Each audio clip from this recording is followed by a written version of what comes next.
Hey everyone, welcome back to our channel Prime Learning. This is your educator Bharti Sharma. So आज इस video में हम बात करने वाले हैं डीबीटी बेड जेआरएफ 2026 के बारे में। इस वीडियो में हम कम्प्लीटली बात करने वाले हैं कि अगर आप लोग डीबीटी जेआरएफ 2026 को टारगेट कर रहे हैं तो उसके लिए क्या एलिजिबिलिटी क्राइटेरिया रहने वाला है, एग्जाम डेट्स क्या है, सिलेबस क्या है, एचपी कट ऑफ क्या है, ठीक है, और जो एग्जाम पैटर्न है, स्ट्रेटजी है, किस तरह से आप इस एग्जाम को टारगेट कर सकते हो। तो इन सब चीजों के बारे में यहाँ पर हम कंप्लीट में डिस्कशन करने वाले हैं। तो अगर आप लोग चैनल में नए हैं तो मेक श्योर चैनल को सब्सक्राइब जरूर से कर ले, सो दैट आने वाले जितने भी इंपॉर्टेंट वीडियोस हैं उसके नोटिफिकेशन आप लोगों तक इजीली पहुंच जाए। एंड टेलीग्राम ग्रुप को जो है उसको भी डेफिनेटली से ज्वाइन कर लें, उसका लिंक जो है आपको डिस्क्रिप्शन में मिल जाएगा। तो सबसे पहले अगर हम बात करते हैं, ठीक है, अगर आप लोग जो है सीजन नेट की तैयारी कर रहे हैं तो आप हमें, ठीक है, एट 9 PM पे every day PYQ practice class होता है, आप वहाँ पे हमें ज्वाइन कर सकते हैं, या फिर आप एचपी सेट के लिए प्रिपेयर कर रहे हैं तो भी आप हमें ज्वाइन कर सकते हैं। And this is the QR code of Telegram group, ठीक है, आप इस ग्रुप को ज्वाइन कर सकते हैं सो दैट जो भी डेली अपडेट्स रहती है क्लासेस के बारे में या फिर जो भी एग्जामिनेशन की अपडेट्स रहती है वो आपको यहाँ पर मिल जाती हैं। और अगर आप लोग जो है डेली क्लासेस के नोट्स चाहते हैं, इधर CSR नेट या फिर आप एचपी सेट या फिर अभी हम जो है, ठीक है, अभी हम जो है डीबीटी जेआरएफ के लिए भी सीरीज शुरू करने वाले हैं। अगर आप उन सब क्लासेस की डेली क्लासेस के PDF नोट चाहते हैं तो आप, ठीक है, यहाँ पर मेंबरशिप ले सकते हो, मंथली मेंबरशिप 239 रुपीज में, ठीक है, पर मंथ आप इस मेंबरशिप ले सकते हो। PDF नोट सिर्फ और सिर्फ जो मेंबरशिप पीपल हैं उनको ही प्रोवाइड करवाए जाएंगे, या फिर आप डायरेक्टली 199 में जो है, ठीक है, PDF नोट्स डायरेक्टली पे करके आप लोग बाय कर सकते हो। तो सबसे पहले अगर हम बात करते हैं जो आपका डीबीटी जेआरएफ है, ठीक है, अब जो आपका डिपार्टमेंट ऑफ बायोटेक्नोलॉजी है ये इस एग्जामिनेशन को कंडक्ट करवाता है, जो भी आपकी इंडियन नेशनल्स होते हैं, for the award of DBT junior research fellowship, right. अब यहाँ जो होती है भाई आपका एरिया जो रहता है रिसर्च का वो बायोटेक्नोलॉजी अक्रॉस द कंट्री रहेगा, ठीक है। अब ये जो होता है एग्जाम, देखो आपका जो है रिजल्ट जो इसका कैटेगरी 1 और कैटेगरी 2 में आता है, ठीक है, दो कैटेगरीज में इसका रिजल्ट आता है। जो भी शॉर्ट लिस्टेड कैंडिडेट्स होते हैं अकॉर्डिंगली जो भी इनका क्राइटेरिया रहता है उसके अकॉर्डिंग वो शॉर्ट लिस्ट किए जाते हैं, depend upon their merit list, ठीक है।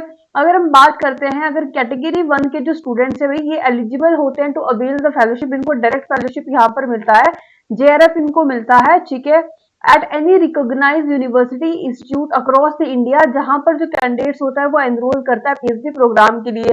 अब ये जो कैंडिडेट्स होते हैं सिलेक्टेड होते हैं, जो भी कैंडिडेट्स कैटेगरी 2 के अंदर सिलेक्टेड होते हैं उनको जो है भी प्रोजेक्ट के थ्रू यहाँ पर फेलोशिप मिलता है, उनको यहाँ पर जो भी डीबीटी स्पॉन्सर्ड प्रोजेक्ट होते हैं, ठीक है, उनको प्रोजेक्ट के थ्रू यहाँ पर फेलोशिप मिलता है, जो कि आपका इक्विवेलेंट होता है नेट या गेट की क्वालिफिकेशन के, और जो उसकी फेलोशिप होती है वो भी इसकी इक्विवेलेंट होती है, राइट। अब हम बात करते हैं कि अगर आप डीबीटी एग्जाम देना चाहते हो तो what should be the eligibility criteria.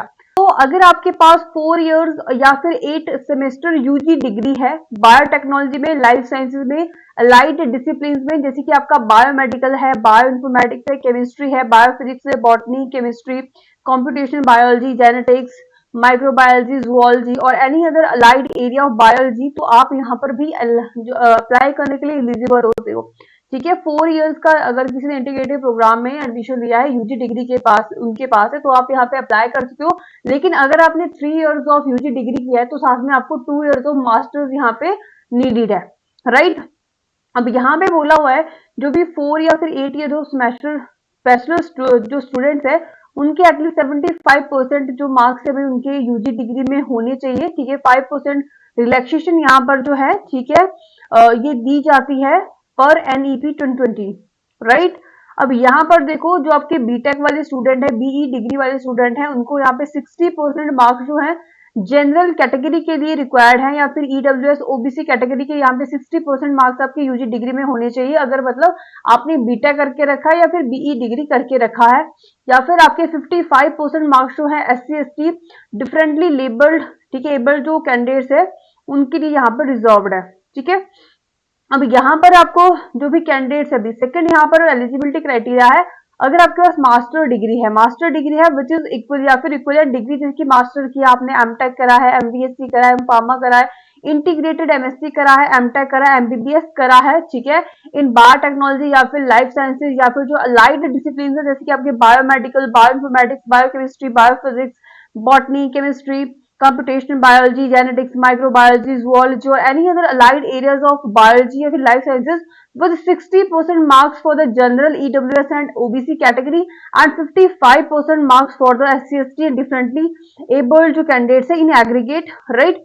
अब यहाँ पर भाई एज लिमिट बताई हुई है कि अप टू 28 ईयर्स अगर आपकी एज है और आप जनरल कैटेगरी से है, ईडब्ल्यूएस कैटेगरी से है, तो आप जो है भाई यहाँ पर अप्लाई करने के लिए एलिजिबल होते हैं। जो एज रिलैक्सेशन है 5 ईयर्स तक दिया गया है, ठीक है, जो भी यानी कि 33 ईयर्स है किसके लिए है, दैट इज और SC ST के जो स्टूडेंट है, डिफरेंटली एबल्ड है या फिर जो वुमेन कैंडिडेट्स है, ठीक है, अप टू, ठीक है, 3 ईयर्स 31 ईयर्स जो है ओबीसी कैटेगरी के लिए नॉन क्रीमी कैटेगरीज है उनको यहाँ पर दिया हुआ है, ठीक है। तो एक डाउट यहाँ पे था किसी स्टूडेंट का कि इसके जो होते हैं भी अटेम्प्ट होते हैं मैक्सिमम 3 अटेम्प्ट होते हैं, 4 अटेम्प्ट होते हैं। देखो यहाँ पर अटेम्प्ट का कोई खेल नहीं है, ठीक है। यहाँ पर जो है आपके जो एज लिमिट का यहाँ पर बैरियर लगा दिया गया है। अगर आप जनरल कैटेगरी से है, मेल कैंडिडेट है, तो आपकी एज लिमिट भी 28 ईयर्स है।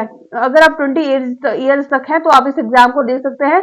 अगर आपकी एज जो है एक्सीड कर गई है 28 से, तो आप इस एग्जाम को देने के लिए एलिजिबल नहीं होते हैं। This is an important point, ठीक है। आप सभी लोग जो हैं, ठीक है, इसको एक बार जो है, ठीक है, ध्यान में रखिए, राइट। चलो अब नेक्स्ट हम बात करते हैं अवार्ड डिटेल्स के बारे में। देखो जो भी कैंडिडेट्स कैटेगरी 1 से, ठीक है, शॉर्टलिस्ट होंगे, ठीक है, और जिनको भी अवार्ड लेटर यहाँ पर मिलेगा, ठीक है, फेलोशिप यहाँ पर जिनको मिलेगी, तो उनको जो है भी 2 साल के अंदर अंदर जो है, ठीक है, 2 ईयर्स तक आपका अवार्ड लेटर यहाँ पर एलिजिबल रहेगा। 2 साल के अंदर अंदर आपको जो है अपनी पीएचडी में कहीं एडमिशन लेकर के अपनी जो फेलोशिप है उसको एक्टिवेट करवा लेना है। जो रजिस्ट्रेशन है पीएचडी की अगर किसी भी कैंडिडेट्स की, ठीक है, अगर उससे लेट हो जाता है और आपको अगर फेलोशिप नहीं मिलती है तो डीबीटी इसके लिए बिल्कुल भी एलिजिबल नहीं होता, रिस्पॉन्सिबल नहीं होता है। Verification of document will be carried out for the shortlist candidates होंगे। जो भी कैंडिडेट शॉर्टलिस्ट होंगे वेरिफिकेशन सिर्फ और सिर्फ उन्हीं कैंडिडेट्स की होगी, डॉक्यूमेंट्स की। जो भी अवार्ड लेटर है will not be issue to the candidate found ineligible और who submitted incorrect documents whose document are not received within 1 year from the date of declaration of that result। अगर आपके documents जो है भाई 1 साल के अंदर अंदर डीबीटी के पास नहीं पहुंचते तो भी आपका यहाँ अवार्ड लेटर कैंसिल कर दिया जाएगा। या फिर कोई भी डिस्क्रिपेंसी अगर आपके डॉक्यूमेंट्स में मिलती है, कोई भी फॉल्स अगर आपके डॉक्यूमेंट्स मिलते हैं तो भी आपका अवार्ड लेटर यहाँ पर कैंसिल कर दिया जाएगा। नेक्स्ट जो भी शॉर्टलिस्टेड कैंडिडेट्स होंगे जो कि एक्टिवेट करेंगे अपनी fellowship under the successful enrolment in the PhD programme,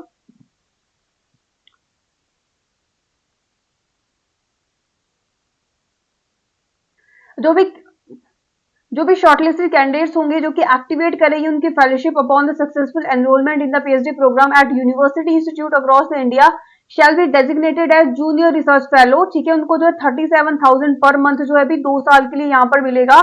After from the joining date or activation of the fellowship on the completion of those 2 years जो सक्सेसफुली डिफेंडिंग करेंगे अपनी 3 मेंबर असेसमेंट को, उसके बाद उनकी जो है भाई उनको SRF प्रमोट कर दिया जाएगा एंड उनको यहाँ पर 42,000 पर मंथ जो है यहाँ पर मिलेगा 3 साल के लिए, ठीक है। एडिशनली जो है यहाँ पर डीबीटी जेआरएफ SRF जो है अवेल यहाँ पे एंटाइटल अवेल कर सकते हैं। आपका HRI यहाँ पे आपको मिलेगा एंड अगर एप्लीकेबल है तो, और 30,000 की आपको यहाँ पे कंटीजेंसी मिलेगी for the annual on pro, ठीक है, रेटा बेसिस, राइट। इतनी बात सभी को, ठीक है, क्लियर है। सो नेक्स्ट हम बात करते हैं इंपॉर्टेंट डेट्स के बारे में। So what are the important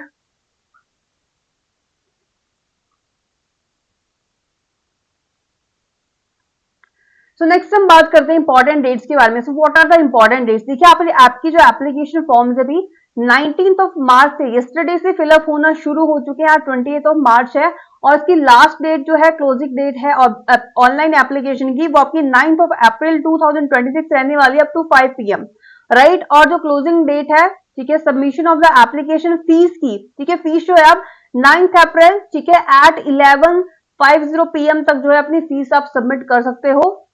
correction window जो है भाई आपकी, ठीक है, ऑनलाइन ही ओपन होगी from 11th of April to 13th of April. और जो आपका टेस्ट है this will be conducted on 17th of May 2026 Sunday के दिन, ठीक है, 3 से, ठीक है, 6 बजे के बीच में, ठीक है, 3 to 6 PM के बीच में आपका एग्जाम यहाँ पर ये कंडक्ट होगा, ठीक है जी। बैट का एग्जाम आपका, ठीक है, इवनिंग में यहाँ पर कंडक्ट होगा, ठीक है। और अगर हम बात करते हैं, ठीक है, यहाँ पर भी आप देख सकते हो फीस की अगर हम बात करते हैं तो जो भी आपके जनरल कैटेगरी है उनके लिए जो फीस है वो आप भाई 1300 यहाँ पर दी हुई है। और जो आपके SC/ST कैटेगरी PWD है उनको आपका 650 रुपीज आपको यहाँ पे एप्लीकेशन फीस पे करना पड़ेगा। जो भी कैंडिडेट गेट बी और बैट जो है दोनों ही एग्जाम फिलअप करना चाहते हैं तो उनको जो है अगर जनरल कैटेगरी से है, EWS से है, OBC से है, वो 2600 यहाँ पर देना पड़ेगा, ठीक है। और जो SC/ST PWD कैटेगरी से उनको यहाँ पे 1300 रुपीज देना पड़ेगा अगर वो दोनों एग्जाम के लिए अप्लाई करते हैं।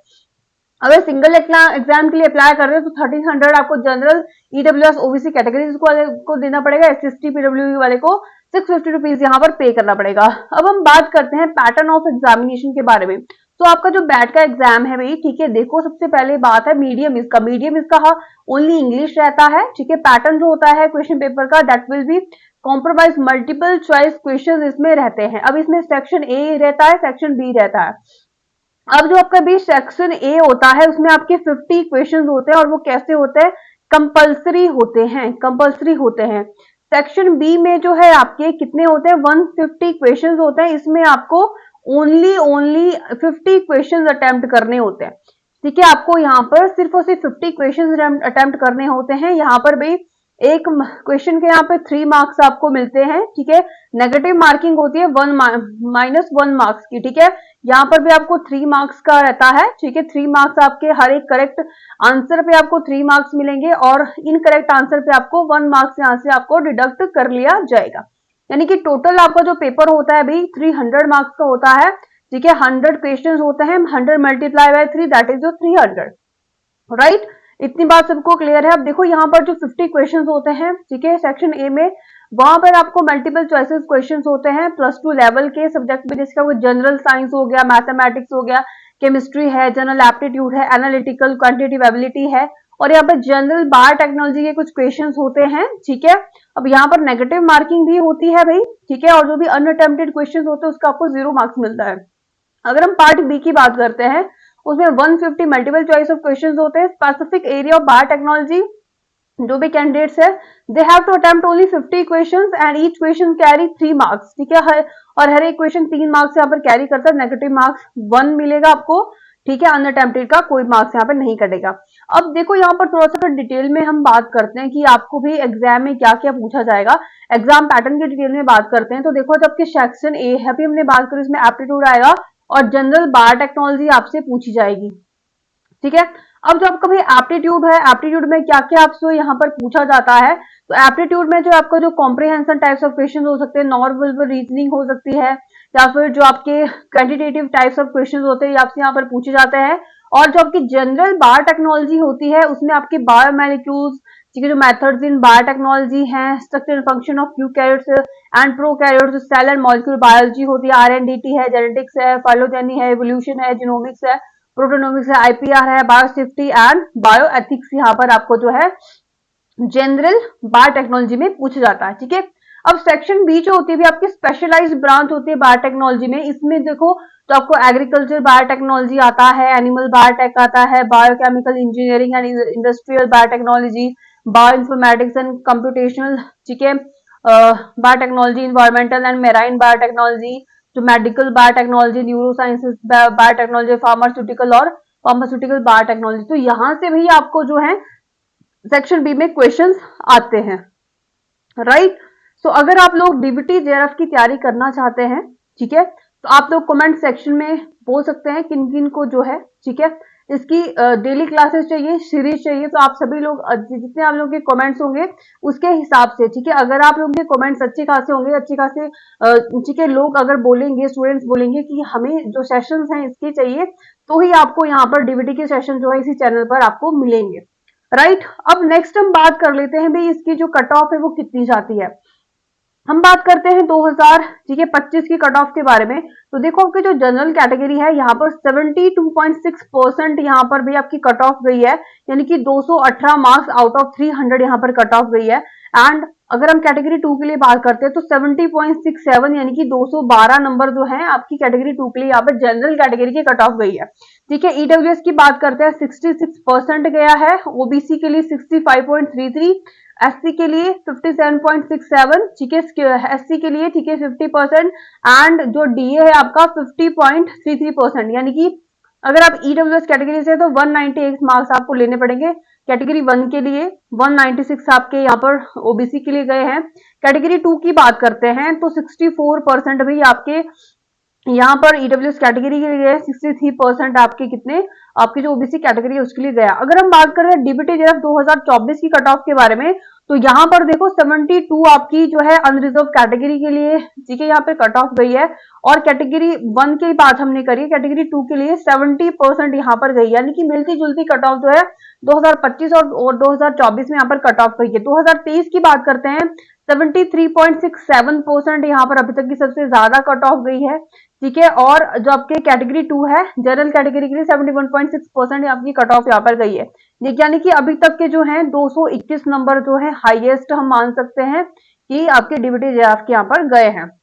अब हम बात करते हैं 2022 की। 2022 में 62% जो है जनरल कैटेगरी के यहाँ पे कट ऑफ गई है एंड 60% कैटेगरी 2 के लिए यहाँ पर भी कट ऑफ गई है। 2021 के लिए कैटेगरी 1 के लिए यहाँ पर जो अनरिजर्व कैटेगरी है उसके 64.7% यानी कि और कैटेगरी 2 के लिए 62.7%, यानी कि आप देख रहे हो जो प्रीवियस एग्जाम जो होते थे हो सकता है वो थोड़े टफ हो सकते हैं, देखिए थोड़ा पैटर्न उनका अलग हो सकता है, बट अभी जो कट ऑफ जा रही है भाई थोड़ी इंक्रीज होके जा रही है, यानी कि अगर आपको जो है डीबीटी का एग्जाम जो टारगेट करना है तो यहाँ पर आपको 80% का भी क्राइटेरिया लेना पड़ेगा, मतलब आपको 80% जो है आपके यहाँ पर मान के चलना पड़ेगा कि आपको 80% मार्क्स वाइज में लाने ही लाने हैं। और आप अभी देख रहे हो जो भी एग्जामिनेशन हो रहे हैं तो वो इजी लेवल के हो रहे हैं और कट ऑफ बहुत ज्यादा हाई जा रही है, राइट। तो आपको यहाँ पर पहले से टारगेट करके चलना पड़ेगा कि 80 to 85% आपको मार्क्स इसमें अचीव करने ही है अगर आप डीबीटी जेआरएफ में क्वालिफाई करना चाहते हैं तो, ठीक है जी।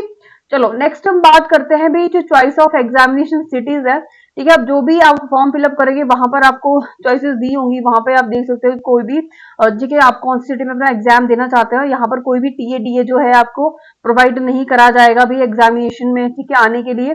और मोड ऑफ एप्लीकेशन देखो ऑनलाइन एप्लीकेशन ही यहाँ पे फॉर्म फिलअप होगी, जो फीस होगी वो भी ऑनलाइन ही होगी। यहाँ पर इसका लिंक दिया हुआ है, आप यहाँ से एप्लीकेशन फॉर्म जो है अपने फिलअप कर सकते हो, राइट। और फीस यहाँ पर बोलिए नॉन रिफंडेबल होगी और नॉन ट्रांसफरेबल होगी। 1300 आपकी जनरल ओबीसी ईडब्ल्यूएस कैंडिडेट्स के लिए है एंड 650 जो है आपकी एससी एसटी पीडब्ल्यूडी कैंडिडेट्स के लिए यहाँ पर फीस यहाँ पर दी हुई है, ठीक है। और जो मोड ऑफ सिलेक्शन है, ठीक है, शॉर्टलिस्ट कैंडिडेट जो होंगे मेरिट लिस्ट जो भी बनेगी सीबीटी बेस्ड आपका एग्जाम होगा उसके अकॉर्डिंग जो भी मेरिट लिस्ट बनेगी, ठीक है, उसके अकॉर्डिंग आपका सिलेक्शन यहाँ पर होगा। और सिलेबस जो है आपकी इनकी वेबसाइट पर भी मिल जाएगा या फिर आप हमारे टेलीग्राम ग्रुप को ज्वाइन कर सकते हैं। टेलीग्राम ग्रुप में भी पिंड जो भी आपके ठीक है डॉक्यूमेंट्स है पीडीएफ से वहां पर भी आपको इसका सिलेबस जो है मिल जाएगा, वहां से भी इसका सिलेबस ले सकते हो। यानी कि आपको टेलीग्राम ग्रुप जो है भी डेफिनेटली से आपको ज्वाइन कर लेना है। और जिन भी लोगों को ठीक है डेली क्लासेस चाहिए, ठीक है डेली ठीक है पीवाईक्यू प्रैक्टिस क्लासेस अगर चाहिए तो आप लोग हमें कमेंट सेक्शन में बता सकते हैं। So this is an important update, right. So this is all about today, thank you so much all for watching.